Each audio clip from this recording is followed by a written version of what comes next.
پہلے میں ذرا سا کچھ عرصہ پہلے آپ کو تقریباً آج سے 13 سال پہلے امریکہ لے جاؤں گا، جب میں وہاں پہ ایک پی ایچ ڈی کا طالب علم تھا. اور پی ایچ ڈی کے طالب علمی کے دوران جب میں ایک کورس لے رہا تھا جس کا نام تھا فائنینشیل انسٹیٹیوشنز اینڈ مارکیٹس، تو میرے پروفیسر ڈاکٹر لیری وائٹ جو وہاں کے پی ایچ ڈی تھے اور ایسوسیٹ پروفیسر تھے مسیسپی اسٹیٹ یونیورسٹی کے، انہوں نے مجھ سے گزارش کی. انہوں نے کہا کہ Zeeshan why don't you give a presentation on Islamic finance.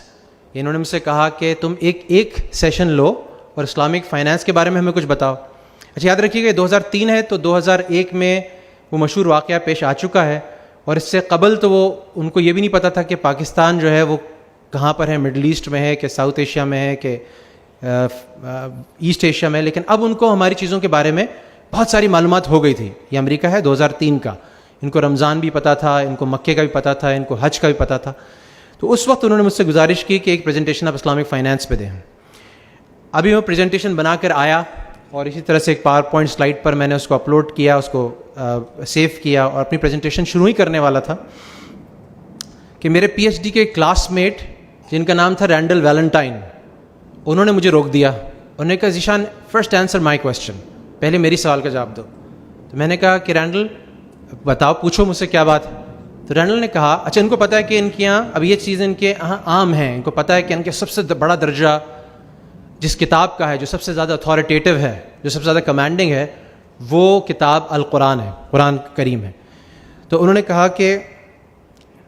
کہا کہ یہ حرمت، سود کی حرمت، is this prohibited in your Quran, is this prohibited from your Quran, کیا یہ حرمت قرآن کے اندر ہے؟ تو ابھی میں نے اس سوال کا جواب دینے کے لیے منہ بھی نہیں کھولا تھا کہ جو میرے پروفیسر تھے ڈاکٹر لیری وائٹ، انہوں نے جواب دیا. انہوں نے کہا Randall do you know this prohibition is there in the Old Testament too. یعنی رینڈل کہ تمہیں پتہ ہے کہ یہ ہماری اپنی تورات میں، جسے وہ اولڈ ٹیسٹمنٹ کہتے ہیں، یہ ابھی تک موجود ہے. اچھا یہ میرے لیے بات ایک تھوڑی سی سرپرائزنگ تھی، حیرانگی کی بات تھی، وہ اس لیے کہ میں سمجھتا تھا کہ تحریف کر کے ان سب چیزوں کو ختم کر چکے ہیں. لیکن ایک امریکہ کے ایک پروفیسر کو یہ بات پتہ تھی کہ یہ صرف یہ مسلمانوں کیا یہ حرام نہیں ہے، بلکہ یہ ہمارے یہاں بھی، یعنی جوز اینڈ کرسچنز، یہود اور نصارہ کے یہاں بھی ہمیشہ سے حرام رہی ہے.